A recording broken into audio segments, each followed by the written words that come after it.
नमस्कार दोस्तों। आज स्टार्ट करेंगे हम 19वीं क्लास। अभी तक 18 क्लास देख ली थी और 18वीं क्लास में हम लोगों ने देखा था द्रव। द्रव क्या होता है? जो स्थान गिरता है जिसमें द्रव्यमान होता है, जिसका हम अनुभव कर सकते हैं अपनी ज्ञान इंद्रियों से, जैसे लोहा, लकड़ी, हवा, दूध, पानी इत्यादि। पदार्थ की तीन मुख्य अवस्थाएं देख ली थी, सॉलिड, लिक्विड, गैस। दो और होती हैं, प्लाज्मा और बोस-आइंस्टाइन। इसके कुछ सामान्य गुण देख लिए थे, जैसे गतिज ऊर्जा गैस में सबसे ज्यादा होगी, घनत्व ज्यादा होगा ठोसों में, अंतराणु आकर्षण बल होगा ठोस में, अंतराणु स्थान होगा ठोस में, प्रत्यास्थता कठोरता ठोस की ज्यादा होगी। पदार्थ के सामान्य गुण हो गए थे। दाब देखा था हम लोगों ने, प्रेशर फोर्स अपॉन में एरिया होता है। थ्रस्ट देख लिया था, इकाई क्षेत्रफल पे लगने वाला प्रणोद दाब कहलाता है। एक एटमॉस्फेयर की वैल्यू देख ली थी 1.01 × 10⁻15। दाब की बीमा देख ली थी। एक बार बराबर 10⁵ पास्कल देख लिया था। एक मिली बार बराबर 10⁻² देख लिया था। दाब का फॉर्मूला देख लिया था। पृष्ठ के लंबवत बल अपॉन में पृष्ठ के क्षेत्रफल के बारे में देख लिया था। द्रवों का दाब देख लिया था। ये जो पानी है ये डैम की दीवारों पे प्रेशर बनाता है, ये देख लिया था। मतलब दाब इक्वल टू ρgh प्लस वायुमंडलीय दाब। पानी का खुद का गहराई पे बढ़ने पे दाब बढ़ जाता है, ये देख लिया था। द्रव का कुल दाब देख लिया था। तो आज हम स्टार्ट करेंगे। चलिए स्टार्ट करते हैं। तरल फ्लूइड वे पदार्थ हैं जिनमें वहनीयता फ्लो का गुण होता है। जो पदार्थ बह सकते हैं, जो पदार्थ मूव कर सकते हैं, उन्हें फ्लूइड कहते हैं। ये बर्तन का आकार धारण करने की क्षमता रखते हैं। मतलब फ्लूइड को अपना फिक्स शेप नहीं होता है, जिस कंटेनर में डालेंगे उसी का वो शेप ले लेंगे। जैसे वाटर में, जैसे वाटर बॉटल हो गई, उसमें पानी डालेंगे तो बॉटल का शेप ले लेंगे। अपने घर में कोई बाल्टी है या कुछ भी हो तो जैसे ही उसमें डालेंगे वो उसका शेप ले लेंगे। इस तरह द्रव को लिक्विड व गैस दोनों तरल होते हैं। मतलब लिक्विड भी फ्लो कर सकता है और गैस भी फ्लो कर सकती है। इसीलिए लिक्विड प्लस गैस ये दोनों ही फ्लूइड की कैटेगरी में आ जाएंगे। पृथ्वी की सतह से ऊपर जाने पर वायुमंडलीय दाब क्रमशः घटता है ना। तो जैसे सी लेवल पर एटमॉस्फेरिक प्रेशर नॉर्मल होता है और जैसे जैसे अपन ऊपर जाते जाएंगे तो एटमॉस्फेयर बढ़ता जाएगा।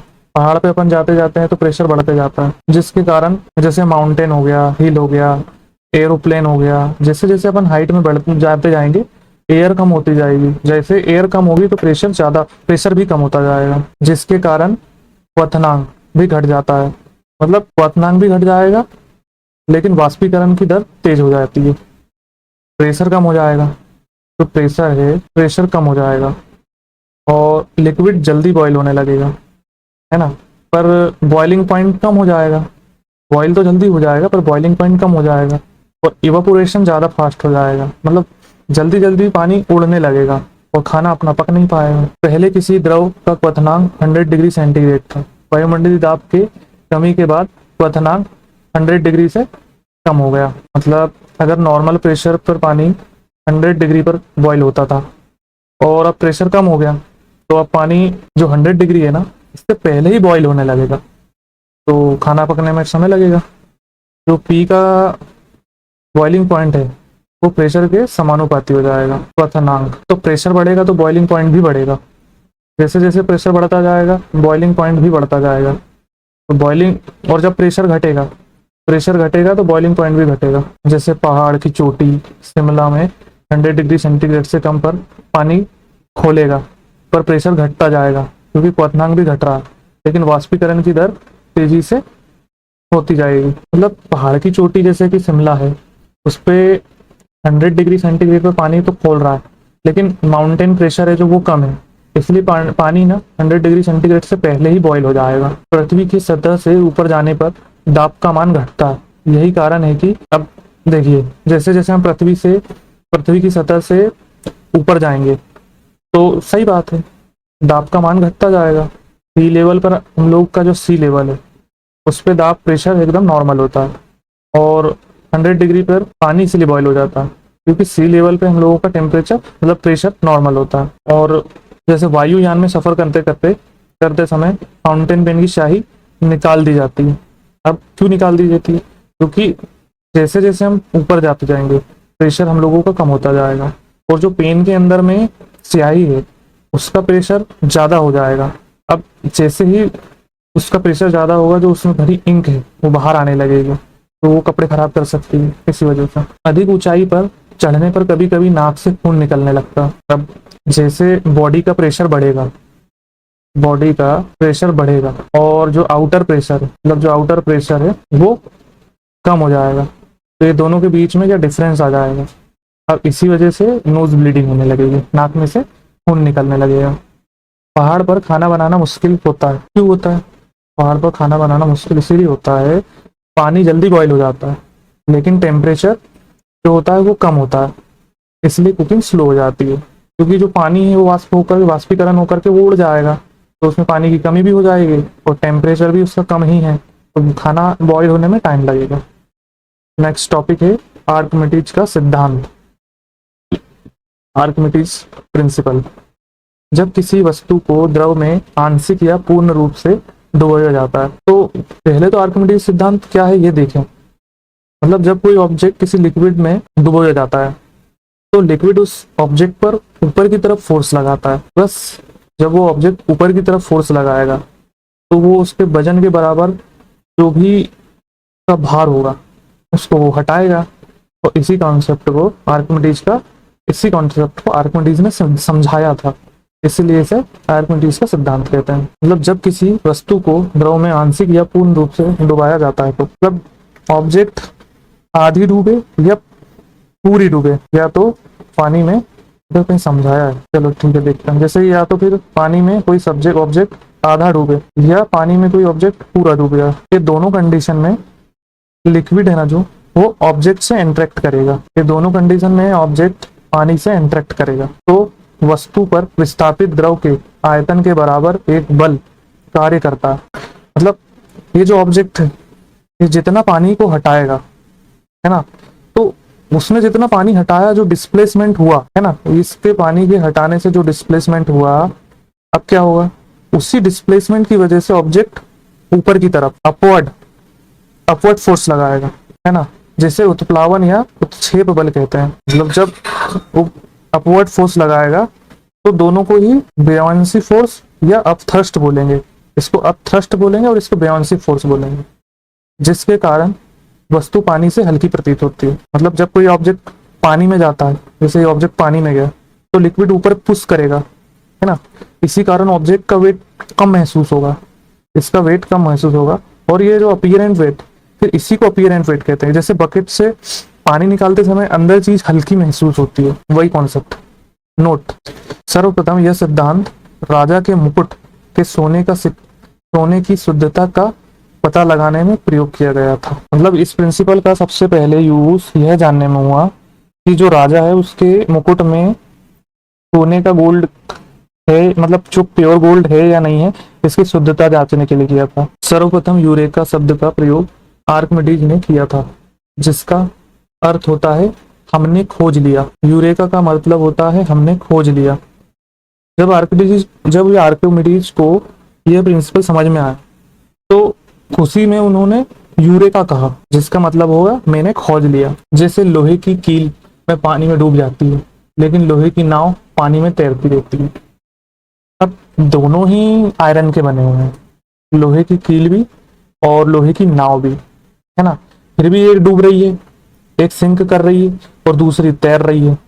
तो कारण मटेरियल नहीं है, शेप नहीं है, मतलब मटेरियल नहीं है, दोनों का शेप और डिस्प्लेस्ड, जो वाटर डिस्प्लेस्ड किया है उन लोगों ने, हटाया है दोनों के द्वारा वाटर। मतलब कील डूबी क्योंकि इसने पानी को कम हटाया, नाव इसलिए नहीं डूबी क्योंकि इसने पानी को ज्यादा हटाया। कील कम पानी हटाती है तो बियोनेंसे फोर्स कम लगता है, उत्प्लावक बल कम लगता है, इसलिए वो डूब जाती है। नाव पानी ज्यादा हटाती है इसलिए बियोनेंसे फोर्स ज्यादा मिलता है, इसलिए वो तैरने लगती है। जहाजों में गति की वृद्धि आर्किमिडीज के सिद्धांत का उदाहरण है। मतलब जो बड़े बड़े जहाज है, शिप है, कंटेनर है, उनका जो 100 200 कंटेनर रख के बड़ी बड़ी नाव लेके जा सकते हैं, तो उनको ऐसा डिजाइन किया जाता है, ऐसा उनका डिजाइन बनाया जाता है कि वो ज्यादा से ज्यादा वाटर को डिस्प्लेस कर पाए, वाटर हटा पाए। तो जितना ज्यादा वो बैलेंस पानी का मतलब डिस्प्लेसमेंट होगा उतना ज्यादा बैलेंस होगा और उतना अच्छा मूवमेंट होगा। उत्प्लावक बल बराबर होगा भार में आभासी कमी बराबर होगा हटाए गए द्रव का भार। मतलब उत्प्लावक बल, भार में आभासी कमी और हटाए गए द्रव का भार, ये तीनों आपस में बराबर होते हैं। तो यह इंपॉर्टेंट रिलेशन है बहुत ज़्यादा। जब लिक्विड में जाने के बाद जितना वेट कम महसूस होगा वही बुयांसी फोर्स है, और वही डिस्प्लेस वाटर जो डिस्प्लेस्ड लिक्विड है, जो डिस्प्लेस्ड लिक्विड के वेट के बराबर है, कहना ये चाहता है। आर्किमिडीज के सिद्धांत से सोने की शुद्धता का पता लगाया जा सकता है फिर आपेक्षिक घनत्व की सहायता से, क्योंकि गोल्ड असली है या नकली ये डेंसिटी, जो डेंसिटी है ना, और डिस्प्लेस्ड लिक्विड से पता लगाया जा सकता है आपेक्षिक घनत्व से। जब बर्फ पानी में तैरती है तो उसके आयतन का 1/10 भाग पानी के ऊपर तथा 9/10 भाग पानी के नीचे रहता है। डायग्राम नहीं दिया है इसमें। तो जैसे आइस है, जो आइस होती है उसकी डेंसिटी वाटर से कम होती है, वाटर से कम होती है, आइस की डेंसिटी वाटर से कम होती है। तो इसी वजह से जो पानी है, बर्फ का 1/10 भाग पानी में तैरता रहता है, 1/10 भाग ऊपर रहेगा पानी के और 9/10 भाग पानी के नीचे रहेगा। बर्फ का घनत्व होता है 900 kg मीटर क्यूब, मतलब आइस की डेंसिटी होगी ना, जो आइस की डेंसिटी 900 होगी, और जो पानी की डेंसिटी ज़्यादा है क्योंकि 1000 है, तो इसी वजह से आइस फ्लोट करेगी, तैरने लगेगी। अब सी वाटर कंडीशन क्या है, जब बर्फ समुद्री पानी में तैरता है तो उसका आयतन 19 भाग के ऊपर 8/9 भाग पानी के नीचे।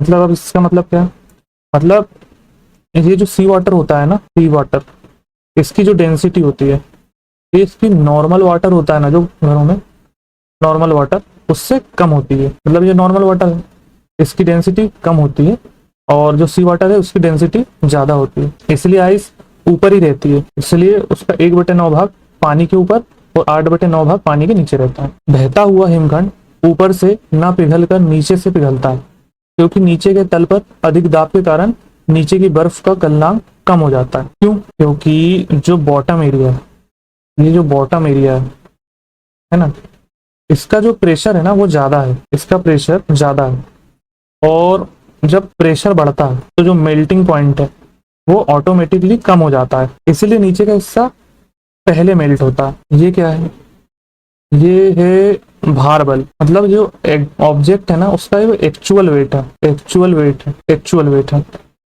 और ये W1 है, ये उत्क्षेप बल है, यानी बुयांसी फोर्स। और ये जो ये W1 है उत्क्षेप बल है, और ये है भार बल नॉर्मल। केस फर्स्ट है, W1 बड़ा है W से तो तैरेगा, मतलब अगर अपवर्ड फोर्स ज्यादा है ना, तो ऑब्जेक्ट फ्लोट करेगा, तैरेगा। केस 2 है, W1 is equal to W, मतलब W1 क्या है, भार बल बराबर है उत्क्षेप बल के, ये जो भार बल है ये बराबर है उत्क्षेप बल के, तो बीच में रहेगा। ये देखिए पहले वाले में तैर रहा है, पहले में क्या था, उत्क्षेप बल बराबर वाटर, तो ये तैरेगी, वस्तु तैरेगी क्योंकि अपवर्ड फोर्स ज्यादा है तो ऑब्जेक्ट फ्लोट करेगा। अब ये सेंटर वाली केस आ गया, मतलब केस फर्स्ट क्या है, W1 बड़ा है W से, यानी उत्क्षेप बल बड़ा है भार बल से, तो क्या होगा कि वस्तु, मतलब ये जो W1 है ये बड़ा है W से, तो वस्तु तैरेगी, अपवर्ड फोर्स ज्यादा होगा तो ऑब्जेक्ट फ्लोट करेगा। केस 2 क्या है, W1 बराबर है W के, मतलब W1 है ना जो उत्क्षेप बल बराबर है W भार बल के, तो अगर दोनों बराबर हैं तो ऑब्जेक्ट सस्पेंड हो जाएगा, तो वो बीच की स्थिति में रहेगा, ना वो डूबेगा ना वो तैरेगा, फ्लोट करेगा। केस थर्ड है, जो भार बल है वो ज्यादा है उत्क्षेप बल से, तो ऑब्जेक्ट का वेट ज्यादा, अगर वेट जो है वो ज्यादा है ना, तो जो ऑब्जेक्ट है वो सिंक करेगा, डूब जाएगा, वो डूब जाएगा। मतलब जब भार बल है ना वो उत्क्षेप से बल से ज्यादा है तो वो डूब जाएगा। नेक्स्ट टॉपिक है डेंसिटी। डेंसिटी घनत्व, किसी वस्तु की आंतरिक मजबूती, बनावट, अवस्था, प्रकृति, आकार जिस भौतिक राशि पर निर्भर करती है उससे उस वस्तु का घनत्व कहते हैं। मतलब घनत्व है क्या, तो किसी वस्तु के अंदर मैटर कितना टाइटली पैक्ड है तो वही उसकी डेंसिटी है। मतलब किसी वस्तु के अंदर मैटर जितना ज्यादा टाइट कसा कसा हो वो उसकी डेंसिटी है। मतलब पार्टिकल है ना, जो पार्टिकल्स वो जितने पास होंगे डेंसिटी उतनी ज्यादा होगी। जैसे आयरन हो गया, इसके पार्टिकल बहुत ज्यादा पास में होते हैं तो वो डेंस होता है, पर वहीं अपन जैसे कपास, कॉटन का एग्जांपल है, तो उसके पार्टिकल दूर दूर होते हैं, तो वो इसलिए इतनी सॉफ्ट होती है, इसलिए उसकी डेंसिटी भी कम होती है। एक निश्चित आयतन में जितना द्रव्यमान एकत्रित रख रख सकते हैं, उस क्षमता को उस वस्तु का घनत्व कहते हैं। मतलब जैसे सेम साइज के दो बॉक्स ले लिए अपन ने, है ना, जो बॉक्स ले लिए, एक ये है जो आयरन का बॉक्स हो गया, तो और एक ये हो गया कॉटन का, तो ये दोनों का जो वॉल्यूम है ना, दोनों का वॉल्यूम एकदम एग्जैक्ट सेम है, लेकिन जो आयरन वाला जो बॉक्स है उसका मास है ना, वो बहुत ज्यादा होगा, है ना। पर जितना ज्यादा मास होगा उतनी ज्यादा डेंसिटी होगी, और इसका मास बहुत कम है, और जितना कम मास होगा उतनी कम डेंसिटी होगी। अर्थात प्रति एकांक आयतन में उपस्थित द्रव्यमान का घनत्व कहते हैं। द्रव्यमान इज इक्वल टू द्रव्यमान बटे आयतन। मतलब ये कह रहा है डेंसिटी की सबसे, मतलब ये मतलब डेंसिटी की एग्जाम वाली जो डेफिनेशन है वो दे रहा है ये, कि per unit volume mass is equal to density, है ना। मतलब एक क्यूबिक मीटर में जगह मतलब जगह में जितना मास मौजूद है, rho is equal to M upon V. V ये मास हो गया, ये आयतन हो गया, ये रो घनत्व हो गया। मास ज्यादा होगा और वॉल्यूम सेम होगा तो डेंसिटी ज्यादा होगी, वॉल्यूम ज्यादा होगा और मास सेम होगा तो डेंसिटी कम होगी। देखते हैं घनत्व। घनत्व का ऐसा ही मात्रक किलोग्राम प्रति मीटर क्यूब होता है, केजी प्रति मीटर स्क्वायर क्यूब। तो घनत्व का जो मात्रक होता है किलोग्राम प्रति मीटर क्यूब होता है। तो स्लो क्यों चल रहा है? घनत्व का ऐसा ही मात्रक होता है किलोग्राम प्रति मीटर क्यूब। क्यों? डेंसिटी का ऐसा यूनिट यही होता है किलोग्राम पर मीटर क्यूब। तो एक क्यूबिक मीटर वॉल्यूम में कितना मास भरा होता है, मतलब कि एक क्यूबिक मीटर में 1000 किलोग्राम प्रति मीटर क्यूब पानी भरा होता है। मतलब एक क्यूबिक मीटर में 1000 किलोग्राम मास मौजूद होता है। घनत्व की विमा mLT क्यूब। तो ये डायमेंशनल फॉर्मूला है, density mass upon volume, rho is equal to M upon V. तो वॉल्यूम एम अपॉन वी, तो वॉल्यूम है इसकी L3 हो जाएगी, इसलिए डायमेंशन इसकी बन जाएगी mL क्यूब। किसी पिंड को काटने पर उसका घनत्व अपरिवर्तित रहता है, जबकि दबाने पर, फैलाने से घनत्व परिवर्तित हो जाता है। जैसे आयरन रॉड है ना, उसके दो पीस काट देंगे, फिर दो पीस काट दो, तो अगर एक लंबा है तो इसका जो मास है बराबर है, और इसको अपन ने दोनों को काट दिया तो मास कम हो जाएगा, लेकिन दोनों का रेशियो सेम रहेगा, इसलिए डेंसिटी बदलती नहीं है। मतलब गर्म करने पर, मतलब जब कारक का और घनत्व, जब हम इसको ताप देंगे यानी कि इसको गर्म करेंगे, तो इसका जो घनत्व है ना वो डाउन हो जाएगा। मतलब हीट देने पर ऑब्जेक्ट फैलेगा तो वॉल्यूम बढ़ेगा और मास वही रहेगा, तो डेंसिटी डाउन हो जाएगी। मतलब ताप देंगे तो घनत्व गिरेगा, और दाब बढ़ाएंगे तो घनत्व बढ़ेगा। मतलब ताप बढ़ेगा तो क्या होगा, पार्टिकल है ना जो उसके, वो दूर दूर जाएंगे, और डेंसिटी है वो कम हो जाएगी। अब जब दाब बढ़ेगा तो पार्टिकल पास आएंगे, तो क्या होगा, जो डेंसिटी है वो ज्यादा हो जाएगी। जब ताप स्थिर होगा, तो जब रो मतलब जब प्रेशर समानुपात हो जाएगा घनत्व के, तो क्या होगा, तो टेम्परेचर भी सेम हो जाएगा और प्रेशर बढ़ेगा तो डेंसिटी भी बढ़ जाएगी ना जब प्रेशर बढ़ेगा।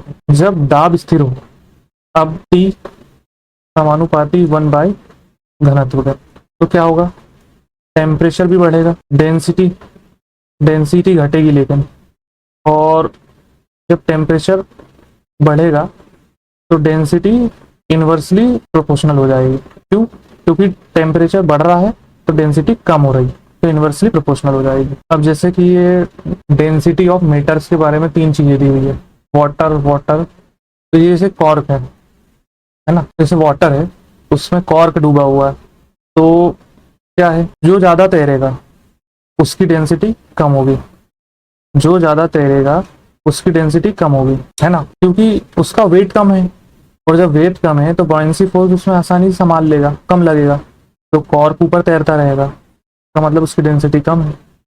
अब जो आधा डूबा हुआ है, अब पूरा ऊपर है ना पूरा नीचे है, तो क्या होगा, वो थोड़ा अंदर है थोड़ा बाहर है, मतलब डेंसिटी वाटर के करीब है लेकिन वाटर कम है। और जो पूरा डूबा है, अब जो पूरा डूबा है उसकी डेंसिटी ज़्यादा है। तो जैसे मान के चलो ये एल्यूमिनियम है ना, तो ये नीचे चला गया, इसका मतलब इसकी डेंसिटी ज़्यादा। तो जो जितना डूबेगा उसकी डेंसिटी उतनी ज़्यादा है, जो जितना ऊपर तैरेगा उसकी डेंसिटी उतनी नीचे है। जो ज़्यादा तैरेगा उसकी डेंसिटी ज़्यादा है, जो जितना तैरेगा उसकी डेंसिटी, जिसमें तैरेगा उसका घनत्व अधिक है। द्रव का घनत्व समानुपात है ऊपर की वस्तु के ऊपर के भाग के। वस्तु का घनत्व 1/, वस्तु के नीचे के भाग के बराबर है। कुछ महत्वपूर्ण उदाहरण देख लेते हैं। जैसे पहला है, पानी की अपेक्षा तैरते हुए मनुष्य का घनत्व कम होता है। पानी की अपेक्षा तैरते हुए मनुष्य का घनत्व कम होता है। क्यों? जब इंसान पानी में फ्लोट करता है तो उसकी जो बॉडी का जो एवरेज डेंसिटी है, मनुष्य के बॉडी की जो एवरेज डेंसिटी है वो वाटर से कम होती है। तो पानी उसे ऊपर की तरफ होल्ड करके रखता हुआ, पानी उसे ऊपर की ओर होल्ड करता है और डेंसिटी पानी से ज़्यादा है तो बॉडी नीचे जाने लगेगी। पानी की अपेक्षा बर्फ का घनत्व कम होता है।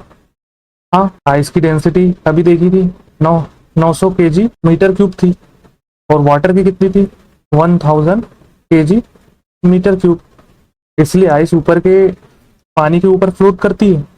इसी कारण पानी की अपेक्षा बर्फ का घनत्व कम है। दूध की अपेक्षा मक्खन का घनत्व कम है। क्यों? क्योंकि बटर हल्का होता है, इसलिए मिल्क को प्रोसेस करते समय बटर ऊपर आ जाता है। जब उसको मथनी से मथते हैं तो बटर ऊपर आ जाता है क्योंकि उसकी डेंसिटी कम होती है। वायुमंडल की अपेक्षा बादल का घनत्व कम होता है।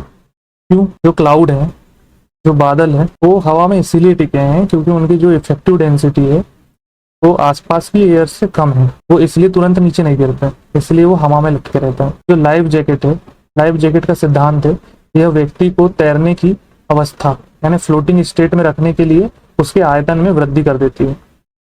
मतलब ये बहुत इंपॉर्टेंट ही है। जो लाइफ जैकेट होती है, जो लाइफ जैकेट है, पहनने पर मास लगभग सेम रहता है लेकिन वॉल्यूम बढ़ जाता है ना, क्योंकि ρ = m/v। अब तो डेंसिटी कम हो जाएगी तो बॉडी फ्लोट करने लगेगी और लाइफ जैकेट क्या करेगा, वॉल्यूम बढ़ा देगा। जब वॉल्यूम बढ़ेगा तो इसकी डेंसिटी कम हो जाएगी तो बॉडी हवा में मतलब पानी में फ्लोट करने लगेगी। लोहे का एक गोला पारा पर तैरता है किंतु पानी में डूब जाता है क्योंकि जो आयरन बॉल है वो डूब जाएगी क्योंकि आयरन बॉल की डेंसिटी बहुत ज़्यादा हाई होगी। और जो मरकरी पारा है उसके ऊपर वो तैरेगा। क्यों? क्योंकि मरकरी की डेंसिटी है ना जो, वो आयरन से भी ज़्यादा है। तो जिस लिक्विड की डेंसिटी ऑब्जेक्ट से ज़्यादा होगी ऑब्जेक्ट उसमें फ्लोट करेगा। ठीक है, और इसके लिए इतना लेक्चर रखते हैं। आगे की क्लास कल से कंप्लीट करेंगे लेक्चर 20 से। लेक्चर को लाइक करें, सब्सक्राइब करें, चैनल को सब्सक्राइब करें। Thank you.